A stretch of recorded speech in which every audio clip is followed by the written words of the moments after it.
also tap your expertise and brilliance and get you involved in the discussion, because this topic in particular, community broadband planning, is something that I think on all levels everybody needs to contribute to. So the other thing that we're going to do that's a little bit different is, I know that Jane and Shaheen and everybody's like, you know, just repeat what you're doing on Tuesday on Wednesday. Perfect. And I don't want to skip board, so what we're going to focus on today is kind of where we've been, what we've learned, what we've figured out works. And then tomorrow we're going to focus on what we're going to be doing in the future, some of the ongoing challenges. So if y'all want to shortchange one of the other tracks and come back here tomorrow, we welcome you. But a lot of the content is going to be consistent, so if you decide not to come back tomorrow, you'll miss really interesting stuff, but you won't miss too much interesting stuff. So what I'm going to do first is just briefly introduce the panel, and this is going to be kind of a non-linear presentation thing, because we've got actually 4 presentations. I've recruited Bill Shuffstall with Penn State, who was instrumental in putting together the Connecting Communities program for SRDC, to be on this panel also, and then they hijacked him to lead another panel. So I'm kind of representing for Bill a little bit too. So, you know, virtually having him contribute.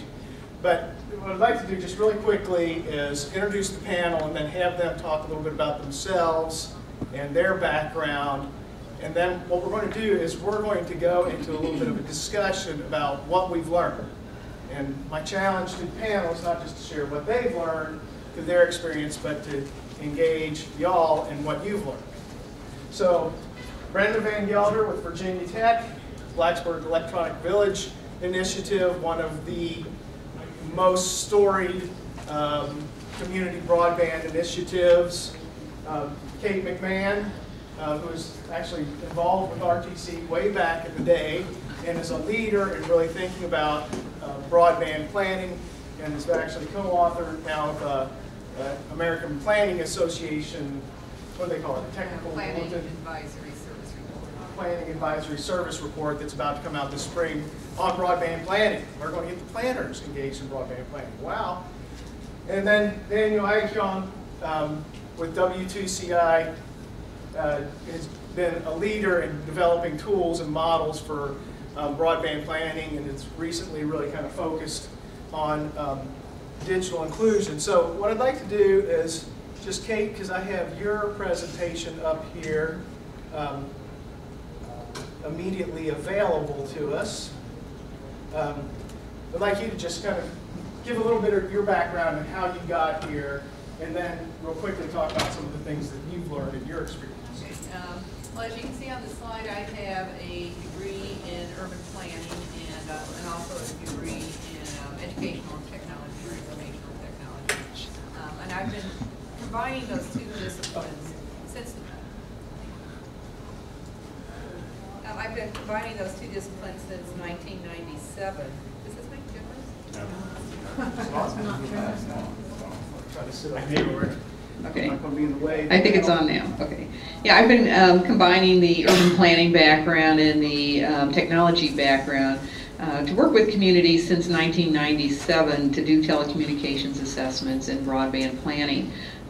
As part of that, I've been, like Greg said, going to RTC conferences. Before there was an RTC back in 1997, the Aspen Institute and Rocky Mountain College actually sponsored rural telecommunications conferences, and then in 2000 that initiative was no longer going to be funded, so a group of us that had been attending these conferences got together, formed RTC, and decided that this really needed to move outside just the Rocky Mountain region and involve people nationally. So we started moving the conference from around place to place, and that's how I got to know Greg. In the last year, what I've been engaged in wearing these 2 hats of planning and educational technology, wearing my planning hat when I talk to other city planners and tell them what I'm doing and why this is important. It hasn't really been on their radar screen. for a number of different reasons. And I think primarily because broadband or telecommunications infrastructure is generally provided by the private market, and planners tend to focus on those public infrastructures like road, water, and sewer. So they just haven't seen that this has been very important for them to be engaged in. So I've been having this discussion with a number of people for the last few years that this is important for cities to look at. It is critical infrastructure for them to have. And so we've been working on a research report for the American Planning Association that's scheduled to come out just after the first of the year, and hopefully start to engage city planners in this effort as well. So that's just a little bit about my background. Currently, I'm working with the state of Montana on their broadband planning program too. No, I guess I don't know. So Kate, yeah. In your storied career, what would you say are the big lessons for you about community broadband planning? When we go into a community, a lot of times, and you see the slide up here, the 5 C's, you're talking about broadband and you're talking about all these various issues, and it's hard for them to just have a clean framework to really grasp what the issues are. So these 5 C's are just not too different from the 5 A's or the 3 or 4 A's that we were hearing at lunchtime. I just use C's instead of A's, but they're very similar. And it's just a way for public officials and decision makers to sort of compile all the information into a framework that they can then develop strategies for. So the 5 C's are connectivity. Do you have access to that broadband? Capacity, do you have the bandwidth, speeds that you need? We heard a lot at lunch today, what is broadband, from being the old definition of 256K to now being 756 to 3 to 4 megs, and the National Broadband Plan is actually calling for 100 megabits per second, and we have gigabit networks going out there. So do you have the capacity that you need? Is it affordable? Cost? Do you have choice in choice of providers? Do you have choice of technology? Do you have both mobile broadband and fiber or landline? You need both. It's not an either-or situation. Communities need both. There's different applications out there that are going to require both. And having choice also gives you redundancy, which in a rural area is a critical issue. And I can just give you an example from Montana that we've been using. Trudy is here from Montana. I think it was, 2 or 3 weeks ago, a fiber optic line got cut going into Ravalli County, which is just, or Bitterroot Valley, which is just south of Missoula. For 8 hours, mobile, public safety, telephone, all services, they had 0. There was no redundant. That is the only line going into that area. When we talk about redundancy in these communities or broadband, they're like, well, we've got services here, what's the issue? When that line got cut and we said, do you have services today? They don't have redundancy, so that's a big issue and another reason to have choice. And then community, and this is the whole adoption issue. Is everybody in your community using it? Your anchor institutions have it. Are you bridging that digital divide? Do you have public access centers? Again, we heard from librarians that have the public access computers that from the time they open in the morning to the time they close at night, every computer in that library is being used and they have people waiting to use them. So public access is a huge issue too. So those are just some of the ways that we can look at broadband. Okay, great. Well, let's see who comes up when I alt-tab over to the next one. Daniel, okay. And Daniel, why don't you just give us a little bit of background on yourself and how you got it. Yeah. Yep. All right, so my name is Daniel Aghion, and I'm the founder of W2I Digital Inclusion Forum.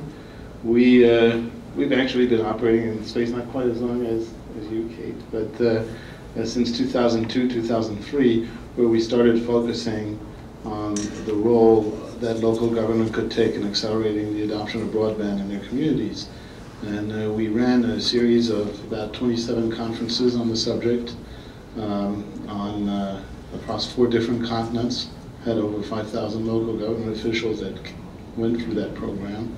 and captured all of that in the form of a resource and a web portal where we have over 700 presentations, subject matter expert presentations, and a couple hundred white papers, case studies, and so forth. So that's essentially where we come from. A lot of that work was completed in 2008, 2009, and since then we have focused on helping broadband planners and broadband planning efforts industrialize the effort of their effort of reaching out to their communities and with broadband adoption campaigns.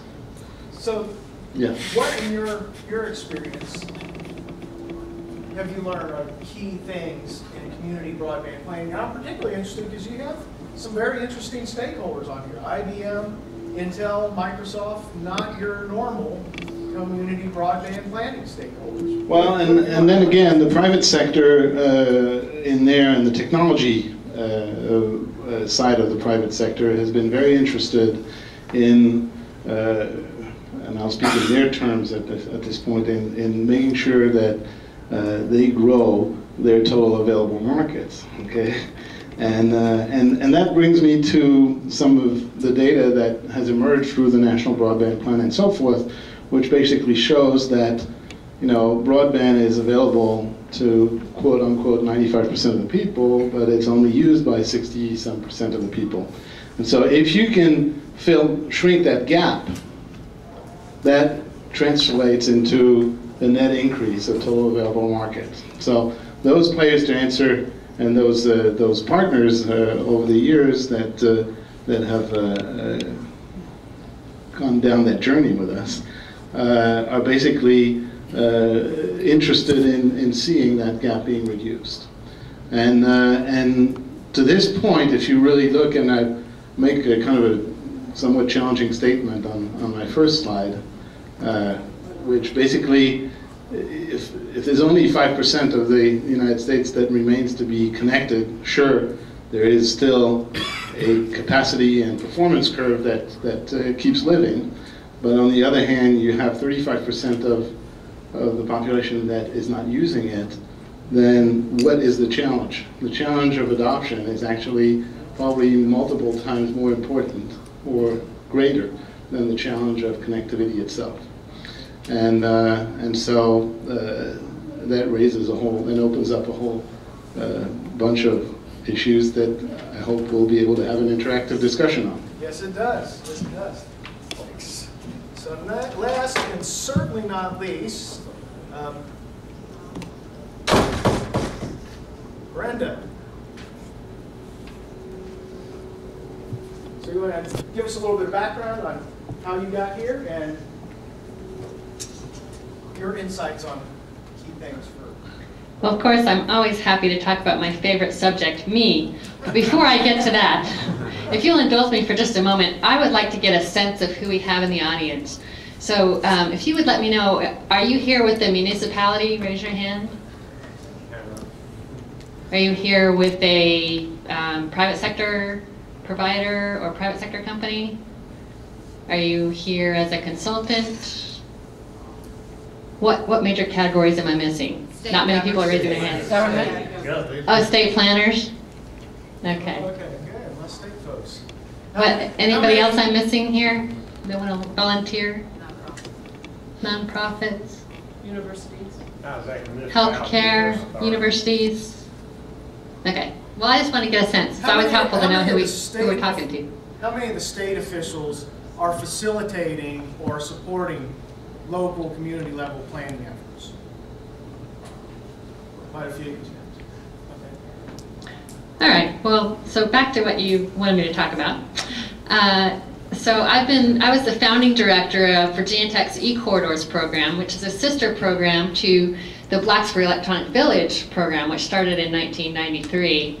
And now I'm also the director of that. We've kind of combined them both under my portfolio recently. Blacksburg Electronic Village has had 5 or 6 directors, so I'm the last in a long line of directors for that. But e-corridors, I am the founding director of that program, which was focused on, and is focused on, infrastructure deployment and development in rural communities in partnership with private sector players.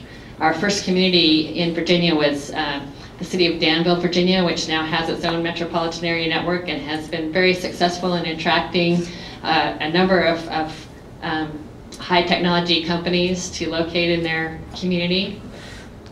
I got my master's degree from Virginia Tech in marketing and business administration, and for my thesis topic, because I had been director of e-corridors for 4 years, during that time I interacted a lot with municipalities and private sector players, and so I did, for my master's thesis, exploring the feasibility of a strategic alliance approach to telecommunications provision in rural municipalities in 2004. And how I did that was I worked with one of our rural communities not far from where I lived, where I basically interviewed people in the government sector, people in the business sector, private citizens, and incumbent providers.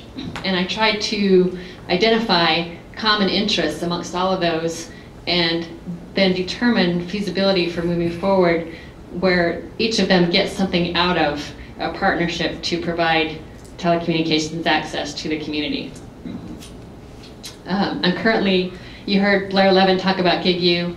I'm Virginia Tech's representative to GigU, and have found that to be a very rewarding and good learning experience. We're partnering with the town of Blacksburg and the surrounding New River Valley for the initiative, and I work very closely with the town government, the technology director, Steve Jones, a good friend of mine, and he and I we're partners in crime, trying to get broadband more ubiquitous in our town. So I would say, you know, the things that I have learned, it really deals with, again, identifying that common ground between all of the different stakeholders, and, you know, talking to people and finding out what it is that they want out of a broadband deployment in a rural community. So my advice to rural community governments is think like a provider. Think about what their challenges are. What are their obstacles? How can you make your community attractive to them? And how can you kind of smooth the path for them so that they'll see they have fewer obstacles if they come to your community. They're going to have less expense in permitting. They're going to have less expense in rights-of-way access. They're going to have streamlined, you know, permitting and other processes. And, you know, that's really what the Google project has helped bring to the fore as well, because Google really challenged communities. Okay, what can you put on the table for us to bring fiber to the home to your community? What will you do to make it easier for us to deploy it to your community? And I think we all need to think that way and you know, extend to the providers something that's going to be in their interest.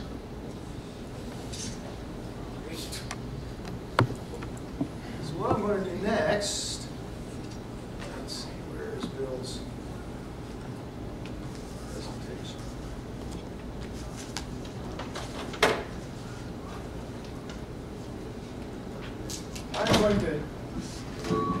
I'm going to do my Bill Shuffstall imitation. No, that wouldn't work. There's no imitating Bill. I'm going to do my feedback imitation. So what I'm going to do is I'm going to kind of step in for Bill, and just so you know, I've done my share of this stuff too. I've spent 5 or 6 years sojourning around Georgia, going to local community meetings with a half-dozen people, and sometimes rather large community meetings in the case of our friends in South Georgia with Lee Connor here, to get stakeholders engaged and thinking about not only how did they get broadband, but what did they do with it. And so I think in that sense, I can stand in for Bill a little bit, because these are kind of the things that Bill feels real strongly about. So the things that, the way he kind of puts it, is this three-legged stool of community connectivity, which in a lot of ways kind of mirrors some of the stuff that Kate has been saying, and I think what you hear in a number of other circumstances, that we're almost kind of developing this language, a set of, a taxonomy almost, a set of ideas that you have to really address in order to be doing effective broadband planning. So, one of them that Bill lists here is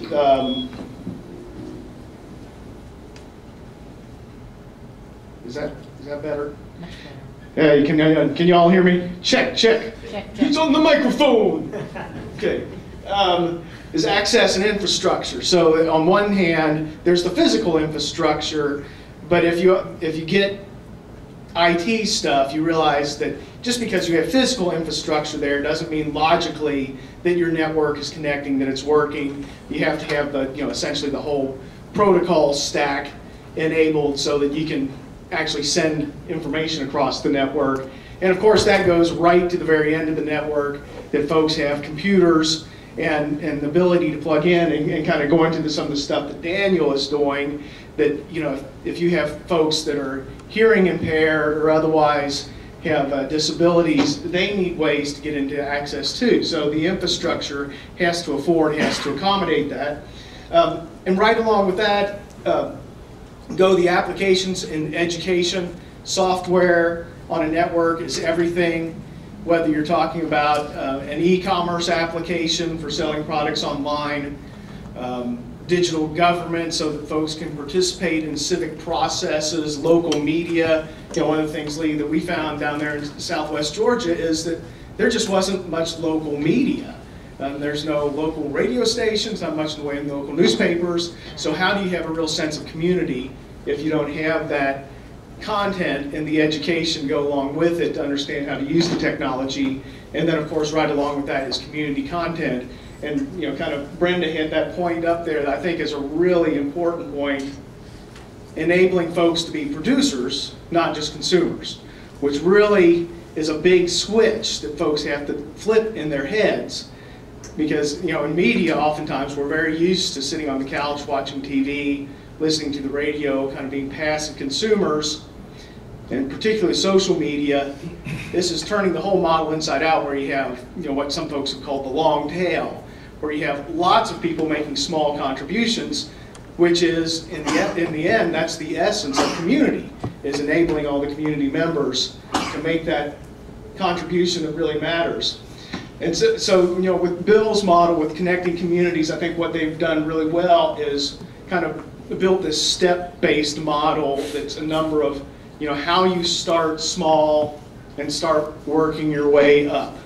And again, I want to pick on Lee because I think he did a great job on it, of building a community-based team. He's got a board that's got a politician and a techie, both from each county in his area.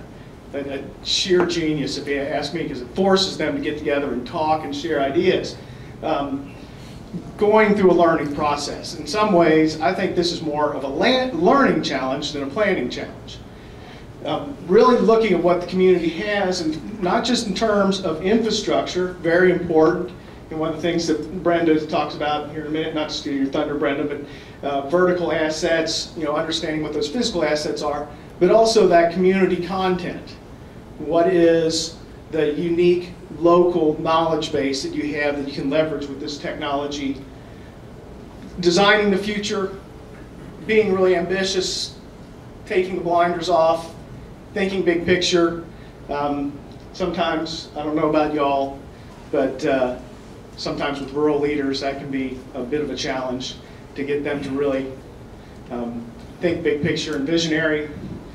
And then thinking practically and creating an action plan, implementing and evaluating. At this point, it becomes almost an iterative process where you're going in and you're implementing projects, you're learning from those, you're updating your plan. And I think, connecting communities, this last point is really important, and I have to give it to them, real credit for including this, is telling your story and celebrating what you do, not just because it's important to give people a boost, but it's really important to the learning process. That, if you've got a small store that does e-commerce, celebrating that doesn't just give them their due, but it shows the other small stores or local government or nonprofit organizations, churches that, hey, your neighbor, your friend right down the street did this, you can do it too. So that's a very important step. So what I'd like to do now is turn it back over to the panel and challenge them to see how we can engage y'all into this discussion with us. Kate, I'll let you go first. So, any thoughts about what you'd like to ask the audience? Well, just pick up on something you said, engaging the local officials. Getting them involved and realizing that this is important, and then keeping the initiative going forward. So I'd like to ask the audience what they've done to get the local people that aren't necessarily your technical, your technology geeks or policy wonks like us, but your county commissioners that Hilda was saying would rather have a load of clean gravel than they would broadband. How do you get them engaged in this effort and to embrace it and bring it forward? What have you done? And I'll play Jerry Springer here. Not that I want any fighting going on or anything. Anybody? Anybody thoughts or comments? Lee, I know you've got some thoughts on this. You want to hand this over to Lee? I'm pretty much loud as it is. Well, we're recording for prosperity. That's even worse. Our authority is spread over 7 counties in rural South Georgia, extremely poor, and extremely disconjointed. Extremely disconjointed. That means that someone in a town of 1,400 people may not see each other for a year because one goes to the Baptist church, one goes to the Methodist church. That's your only avenue for connectivity. When we got started, the legislators, when I went to the legislature and said we want to create an authority to accomplish a task, they said you're going to have 2 board members picked by the county commissioner. And we said, fine, we don't want county commissioners on our board. We wanted, yes, the county chairman because he's the political power of the county, but we also wanted an IT person to sit next to him from his county he trusted, so that when we asked questions or when a vendor came in, he's not sitting there trying to figure it out. He has somebody from his community sitting there in the IT world to say, is he telling the truth or not? Mm-hmm. And that was a success story for us, was our board composition, number 1. That doesn't mean that we don't have some that are not there. Terrell County's board chairman is a Luddite from the word go. Not only does he not like the internet, he thinks it's actually dangerous for the world. So we ganged up on him with people from the community saying, we got to have it. And in this case, we found a retired brigadier general in the Army that retired down there that he respected, and he came to him and said, we're going to do this. So we got somebody he respected to go to him and say, we need to make this thing happen. And so they decided they wanted to join and actually paid for the opportunity to become a part of our authority at that point. So it can be done, you just have to gang up. What Lee has been really good at doing is what we academics like to call social capital. He really does an amazing job building social capital. Who else here has done stuff at the local level to get stakeholders engaged, maybe in innovative ways? Our friend from the ENC authority back there. Normally ignore the man behind the table, but this is something I've been particularly active in, so I thought I would just take a moment to say that my name is Brian Rathbone. I'm a Technical Assistance Director for the ENC Authority for Western North Carolina, and I've worked a lot with county commissioners in rural communities. And one of the best ways to get local leadership to recognize the value of broadband is to stress the link between broadband and economic development. I apologize, I think I have my hand on the buttons there.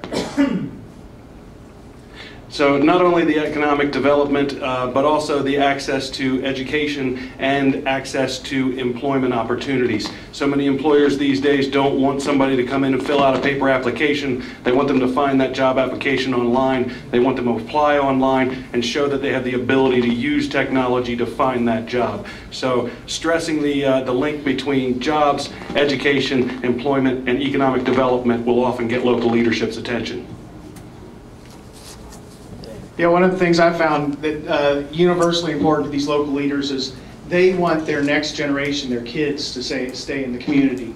Who else has done great stuff? Brian, you want to go ahead and introduce yourself. I'm Brian Whitaker. I work for Oklahoma State University. And just to kind of build off that last point, one of the things we found really productive in our state is to partner with local small businesses. So we partner with the Chambers of Commerce. We have some organizations that gather information about local small businesses across the state, and we actually go in and give them workshops on things like how to install PayPal on your website, how to do search engine optimization techniques, how to just build a small business website for people that really have no idea how to even start that kind of thing. So again, just building on the economic development side of things, it shows them the basics of building that base for demand in the local area, and that can in turn be promoted to the local infrastructure level. So. Great. Thanks, Brian. Well, Brenda, you have some thoughts? Yeah, I just wanted to add. Throw something out there you want to get the audience engaged on. Okay. One of the things we're doing in Blacksburg, we had the Blacksburg Electronic Village in the early 90s, and pretty much all the way through the early 2000s, it was going gangbusters. But then the town leadership changed, and you all, this is going to stay in this room, right? And the internet. I know, that's why I was saying that. I thought it was funny. Okay, so It's already tasted. I said this to their face, so I'll look right at the camera and I'll say, our town leadership, it changed, and what happened was they kind of were able to coast along on the success of the early Blacksburg Electronic Village, and and that felt pretty good, and it seemed like everything was going really well. But what happened was they didn't do anything to kind of underpin it, to keep it alive, to keep it vital. And so nowadays, I'm the director of the Blacksburg Electronic Village, and I'll tell you, there's no there. I mean, back in the early days, we had the modem access, we had some of the first web pages, we had the very first e-commerce transaction, I believe, ever in the world occurred in Blacksburg because of that electronic village. But, when the leadership changes and things, on the surface, they seem to be going really well. And it was easy to kind of ignore the whole technology piece, and as a result it's kind of just collapsed in on itself. And so we're trying to kind of bolster it up again from underneath, but it's harder now with the new leadership. They don't have the same priority on that, and to their credit, I mean, the economy is certainly a much different situation today than it was when the Blacksburg Electronic Village first started, and they do have a lot of challenges they have to turn their attention to. But so one of the approaches that we're taking in Blacksburg, and I'm leading along with Andrew Cohill, who's one of the early directors of the Blacksburg Electronic Village, he and I together, along with some from the town government, Steve Jones, who is the technology director, we've created this broadband task force, and we're bringing together stakeholders in the community, including what we think is going to be really important is to have local business leaders involved. So we're really getting those local business leaders involved, but we're also looking at, we're going to some of the town council meetings, we're going to some of the town issues discussions, and we're pulling out what the themes are. What are the themes that the town is really wanting to put their investment in? And what we found in Blacksburg is there's two main things that the town itself is putting a lot of investment in. One is sustainability, and the other one is the arts. And like you'll see that in a lot of rural communities. Certainly in Virginia, we see a lot of rural communities who have decided to really try to capitalize on becoming, kind of a hub for the arts. And Blacksburg is investing a lot in that as well. So what we're trying to do with our broadband task force now is to take those themes and show how they can benefit from broadband. And with sustainability and the arts, it's very easy to do with both of those things. And we're finding that we're able to get a lot quicker inroads into the town manager on his agenda, into the mayor on his agenda, if we can tie things to some of those themes that the town is already investing in. So I just wanted to add that to your point. So what would you like to prompt the audience about? Well, I would just say, I'd be curious, what kind of relationship do you have with your local private sector providers or with your incumbents? Do you feel that you work together cooperatively? Do you feel that maybe you just don't interact at all? Do you feel that there's kind of a competitive or even a, maybe a antagonistic relationship? I'd just be curious, has anyone really assessed and put thought into really what is your relationship with the incumbent providers? And I'd extend that to what do you see the role, or what do they see their role as in this issue? We're finding in Montana that... introduce yourself. My name's Trudy Scurry. I'm from Montana. So it's like it's a one-spot place. We are doing our outreach meetings, and we're finding that those relationships with the providers are improving simply by us showing up in rural counties and rural towns. But I think the interesting thing is that we have a couple of lobbyists who represent the co-ops and the small providers. And I believe that I almost see them as sort of in the middle, sort of on one hand, maybe being a little bit antagonistic and creating a little bit of tension there. And it's been really great to realize that once we show up, we're not really the ugly government monsters who are there to help them, but we're there to listen. And so I think that's been an improvement. I do want to refer to the arts for a moment as well.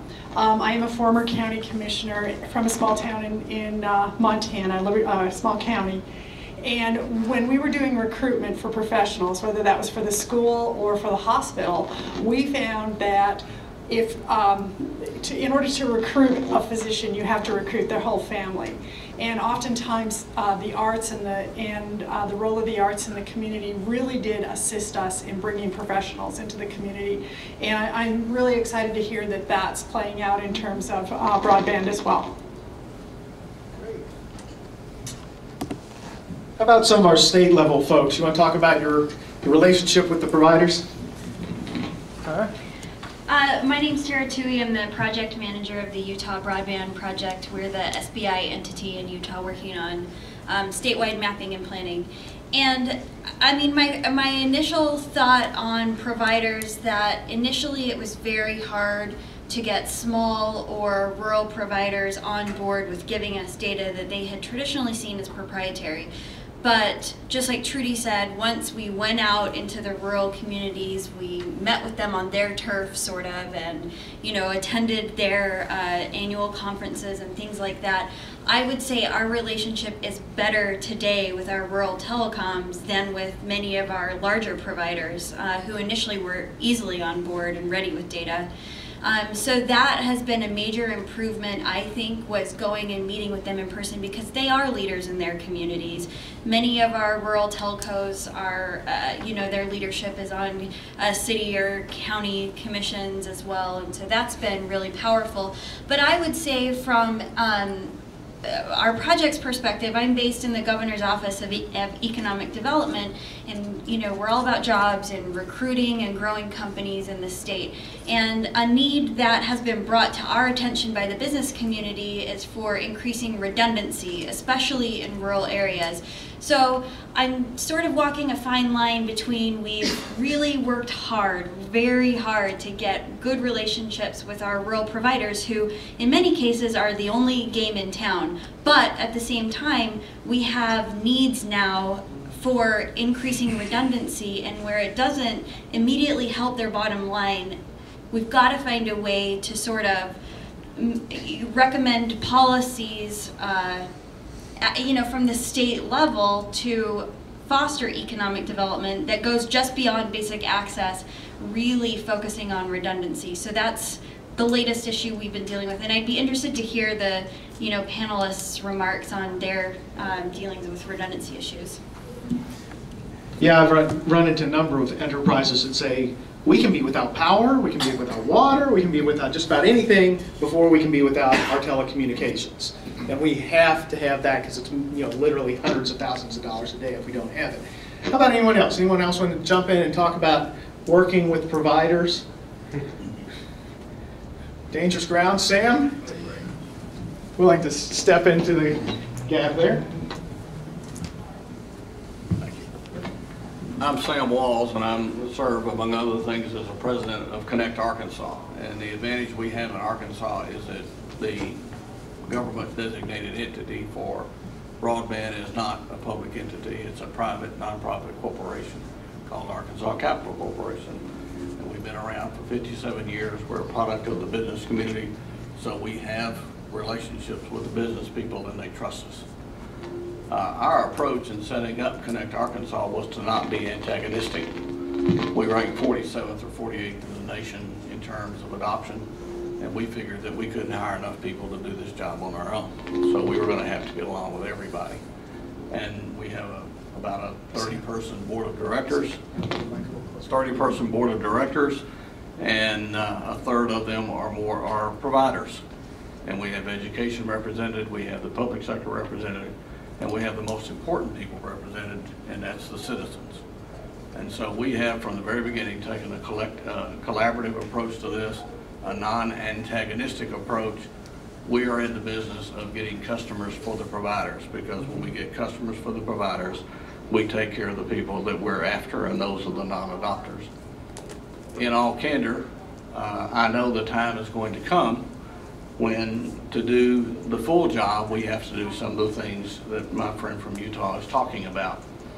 I hope I get my adoption rate up where I want it before I go down that path, because they won't like it. But as I have more than once publicly said, I don't work for the providers. I don't actually work for the government. I work for the people of my state. And that's the road that we've stayed on, that's the road, and so we have credibility and we're trusted because of that. Now, sometime in the future, you may hear from me again telling you that that was a great idea.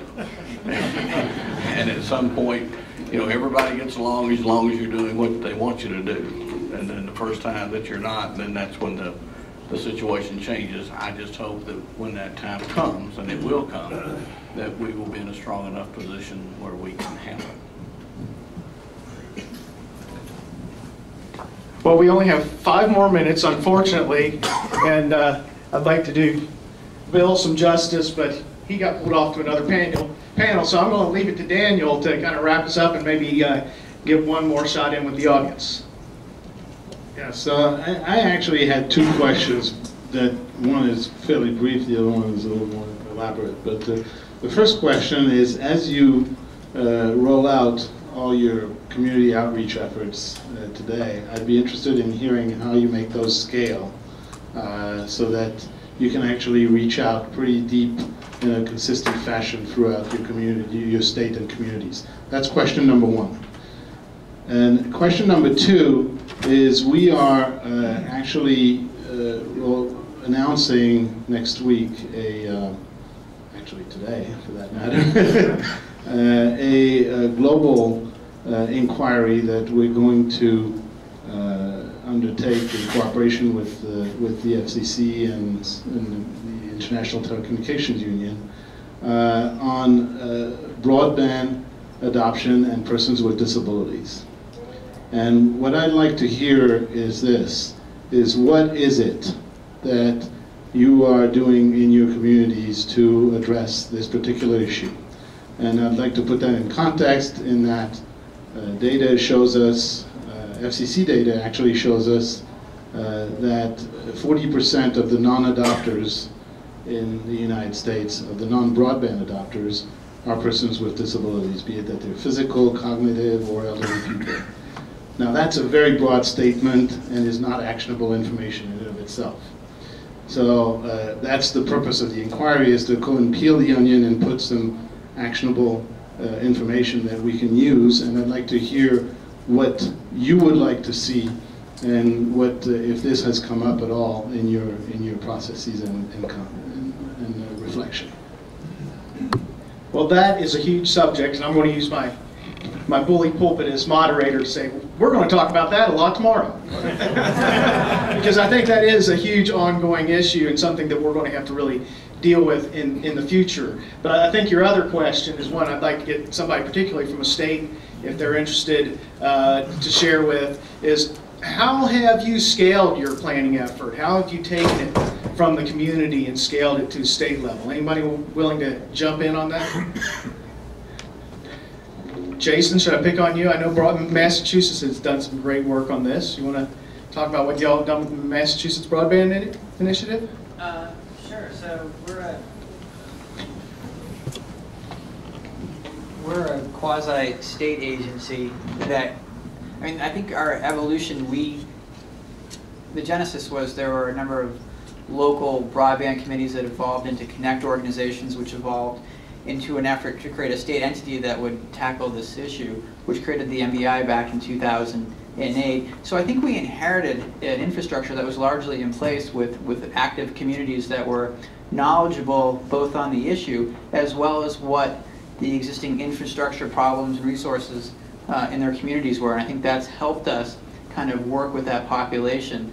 And one of the things we did recently is we announced some last mile grants. We gave out 8 planning and development grants to communities that help them build collaborations with providers and municipalities to either plan or deploy broadband in their communities. And I think that's helped create some best practices, create some energy, as well as try and take advantage of the time before we go live with our middle mile project to have some last mile in place. So that's something that we are doing in Massachusetts.